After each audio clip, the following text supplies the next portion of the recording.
Hey guys, I wanted to tell you about another really freaking awesome game called FTL. It's an indie game, one of my first indie games that I'm gonna review, and it stands for Faster Than Light. I know what you're thinking, another good game on the Angry Joe Show? Well, shut up, fool! I know it seems like there have been a lot of good games lately and I've been issuing a lot of good scores, but that's only because there have been a lot of really good games. And tell me, are you gonna bitch about good games? Come on. Besides, if you want to see some classic anger, I got Dragon Ball Z Connect and Fable the Journey coming up. They're Connect games, so yeah, I don't expect much for them. So come back to check those out. But until then, it brings me more happiness to tell you about the awesome ones, and FTL is one of those. Now, it's an indie title made by just two guys, Matthew Davis and Justin, and it's actually a product of a successful Kickstarter project. And seeing how well it paid off here makes me way more inclined to give more attention to these types of projects. Now, FTL is a fresh idea on a retro classic rogue style game. It's sort of a spaceship management game where you choose between ship types at the beginning, loaded up with crew, and basically simulate being a Star Trek captain. You think me stupid, Admiral Joe? You want me to lower my shield so you can destroy my ship? To hell with you! Fire disruptors! Fire everything!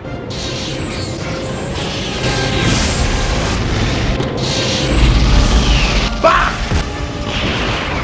Oh, shit! Diverting power and crew between your various systems. Targeting your enemy's subsystems to give you an edge in combat.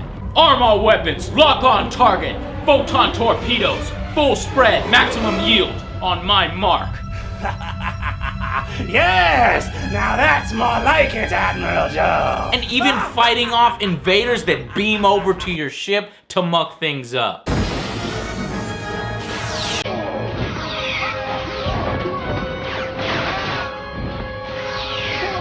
In FTL, you will be running from the Rebel fleet across 8 different sectors trying to reach your flagship.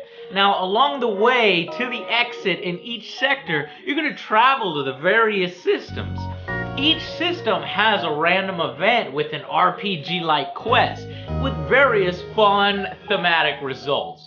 Now, most of them end up in combat situations, and that's where most of the bulk of the game is played. Diverting power between systems, crew, and firepower. Now, as you defeat enemies and complete missions, you earn scrap, which is used to buy new weapons, new systems, and new abilities at stores. So you'll be developing different strategies depending on your ship and how exactly you want to play. You know, whether you use heavy drones to defend and destroy, or pack your ship full of missile banks, or you can even invest heavily into evasion and cloaking technology. All of these choices are viable and a ton of fun to play out.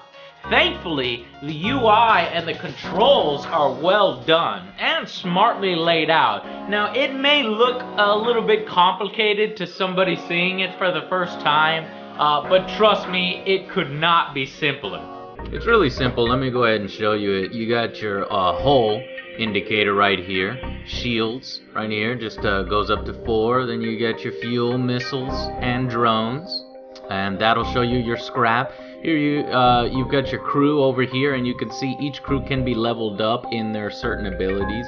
Then you've got your power, and you can go ahead and divert your power between shields and engines and, you know, oxygen, health, and weapons, of course. You can turn on and off these weapons in case you need to use the missiles, or when you don't. Then you got your drones over here and your subsystems. Close and open doors here. That helps with fire and intruders. And of course, you've got more detailed upgrades here when you upgrade your ship, upgrade your power. You've got your crew. You can have up to 8, and equipment, which you can swap out slots, find the best combinations of weapons. Simple.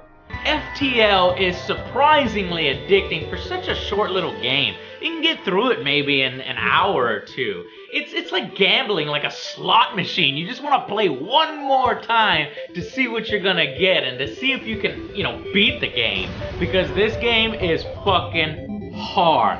Like really hard. Easy mode is hard and normal is even harder. And adding to the difficulty is the fact that you cannot save during gameplay.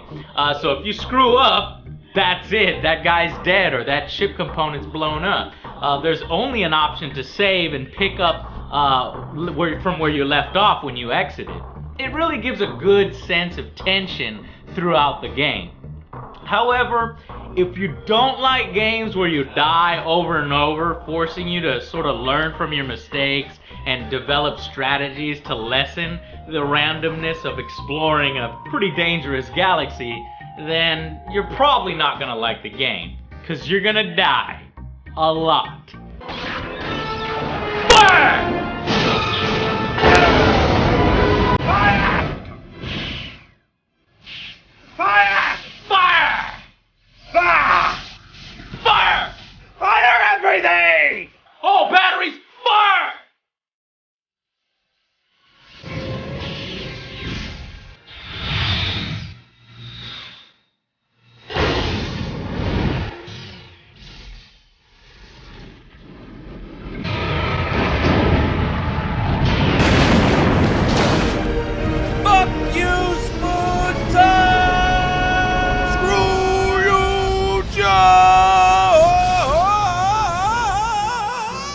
From fires, lack of oxygen, to laser beams slamming into that room with your injured crew at the wrong time.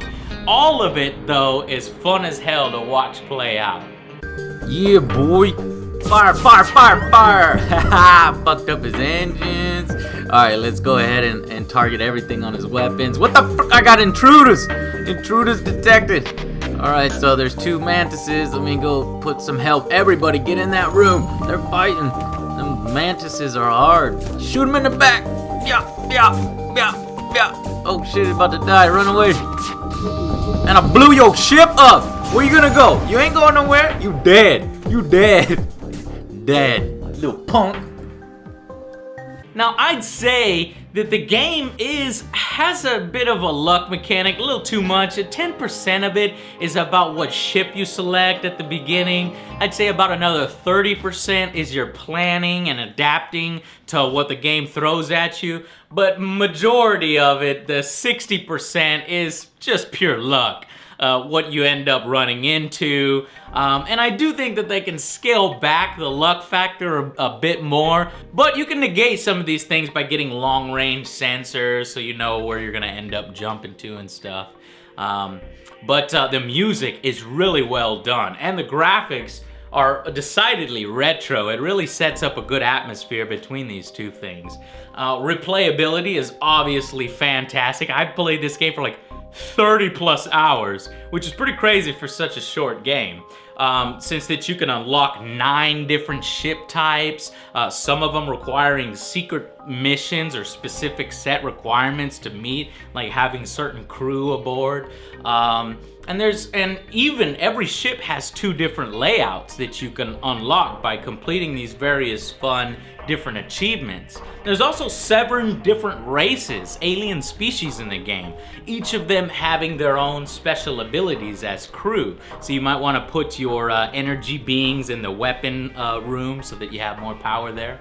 But the game does lack some things. It lacks multiplayer, which seems like it would be perfect for it. It also doesn't have the ability to create your own ship types. That would have been really awesome.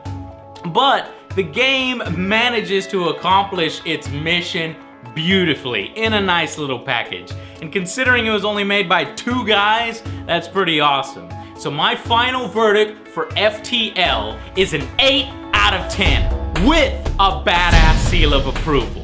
It earns that considering how addicted I was to it over these past few days. I highly recommend it to any sci-fi or strategy fan. And when I saw it being played, I didn't really care to try it out, but since I'm a sucker for space sims, I tried it out and I was pleasantly surprised and happy that I did. It's the perfect companion game to go along with XCOM that I already recommended to you guys. It's got a similar story generating mechanic, and there's a ton of potential here for improvement and expansion. Just scale back a bit on the luck factor, maybe add more variation in the mission types, perhaps lessen that hurried mechanic where you have to run from the rebels to get to the next sector, open it up a bit more so that you can explore the galaxy. But there's a reason why there's tons of people playing it at the moment, doing Let's Plays, and it's pretty telling when people are complaining that after, I played this game for 30 hours, there's not enough content. Really? That's pretty good for a $10 game, and I'm still playing this thing. I've got 4 more ships to unlock and a lot of the Type B layouts. The value is far better than many things out there. But if you could find a way to squeeze this into your October budget, then try to do so. I know it's hard, so many good games out. And if all ship management games are this good, then I'm looking forward to a hell of a lot more of them. Until then, I'll see you guys on the next Angry Joe Show.